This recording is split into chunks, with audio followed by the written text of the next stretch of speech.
Welcome to CharlottePreps.tv High School Football Report, powered by Ortho Carolina. We're here today to talk about the week one of all the exciting football action here in the Charlotte area. We've got to start with kickoff night down at Memorial Stadium, Tim. Yeah, it was a great game. Huff and Sun Valley 3A team against Huff 4AA. Huff finished last season 10-1. Coming into the game, the focus is on their 4 D1 prospects that they have. And really the kid that stole the show was their senior transfer running back, Bishop Ford. 4 touchdowns, 190 yards on 20 carries. The kid did it all.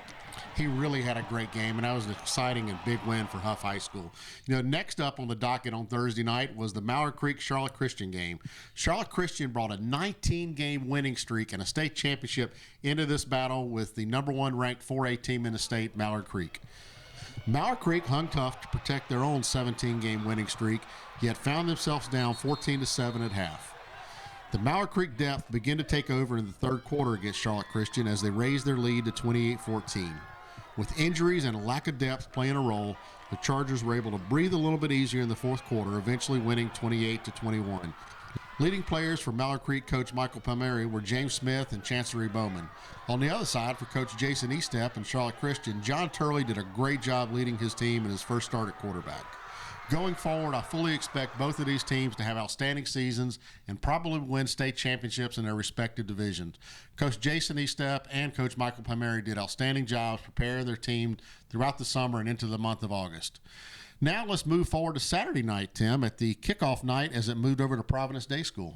Yeah, it was a great atmosphere, great campus at Providence Day School, and 2 very good football teams. Charlotte Catholic, a different look Charlotte Catholic team. Jim Otto no longer on the sidelines after 40 years, new head coach, and a running back now looking to replace Elijah Hood, and I think Catholic might have found one in Jared Anderson. Kid did an incredible job, 166 yards, 23 carries, 3 touchdowns, and on Providence Day, a sophomore running back, which I think you'll remember this kid's name, Gabe Montgomery, tallied 125 yards, 24 carries, and 2 touchdowns. Both teams played well in front of a great crowd, and we caught up with Coach Brodowitz at the end of the game to discuss his first win as Cougar coach. It is. That's what I told the guys. I said a win's a win, and it felt good. The kids worked hard.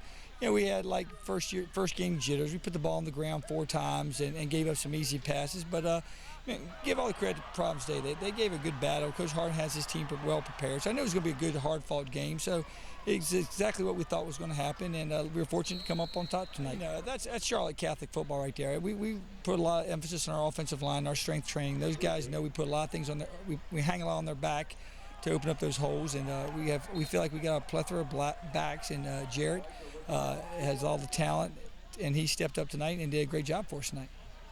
Those were 3 outstanding games to kick off the CharlottePreps.tv powered by Ortho Carolina kickoff night. Now let's look at some of the games from Friday night. Let's go up to North Meck, where Charlotte Football Awards Player of the Year Josh Ledowski is back leading the Lake Norman Wildcats. Ledowski last year accounted for an astounding 5,200 yards of total offense. He expects to do more of the same again this year. On Friday night, he passed for 205 yards and ran past the century mark in helping Lake Norman to a 35-28 win over North Meck. Other top athletes in that game included Dylan Galbo and Corey Joyner for Lake Norman, and over for North Meck, Corey Patton provided a strong night for the North Meck Vikings. What was one of the games you kept an eye on Friday night, Tim? Well, the big one was Monroe Redhawks, the team that finished just about a minute shy of winning the whole thing last year in the 2A state championship game, and they started off very quickly this Friday night. I think the big number here, Trip, 7 plays Lexington had that gained positive yardage in the whole game. Wow, that's outstanding Monroe's defense held them to a negative 45 yards for the entire game, and their offense was cranking on all cylinders, racking up 589 total yards on offense. So Monroe getting off to a very fast start on Friday night. Monroe's going to be a powerful team all year, Tim. With week 1 wrapped up, we're going to move into a new feature here on our football report. Let's talk about the Ortho 8, Tim, the top 8 ranked teams in our area. Coming in at number 8, the Weddington Warriors, edging out Ardrey Kell this past week, 31-28. Coming in at number 7, the Monroe Redhawks with their big victory over Lexington, 50-7. Charlotte Catholic at number 6, Charlotte Christian at number 5, 4AA Huff with their victory over Sun Valley coming in at number 4. Independence coming in with their big win on Friday night at number 3. Butler at number 2. And Mallard Creek with their big kickoff night victory against Charlotte Christian coming in at the number 1 spot this week in the Ortho 8. With an exciting first week of high school football now in the books, it's time to look forward to week 2. And one of the biggest matchups of the year is going to take place at Providence High School, but it doesn't include the Panthers, Tim. No, it doesn't. Actually, 2 local powerhouses, Mallard Creek and Butler, getting it on Friday night. Should be a great game. Butler coming off of their big victory over West Charlotte, 54-6. Should be a great atmosphere. Oh, it's going to be something special. Another game that we're just going to keep an eye on is Ardrey-Kell is going to travel down to Myers Park. The second game in the Scott Chadwick era down at Myers Park, and they're going to be tough. Those are 2 teams that used to play in the same conference, and now they're going to begin their battles and see if Clay Norris can lead Myers Park or if a tough Ardrey-Kell defense can win out for Coach Adam Hastings over at Ardrey-Kell.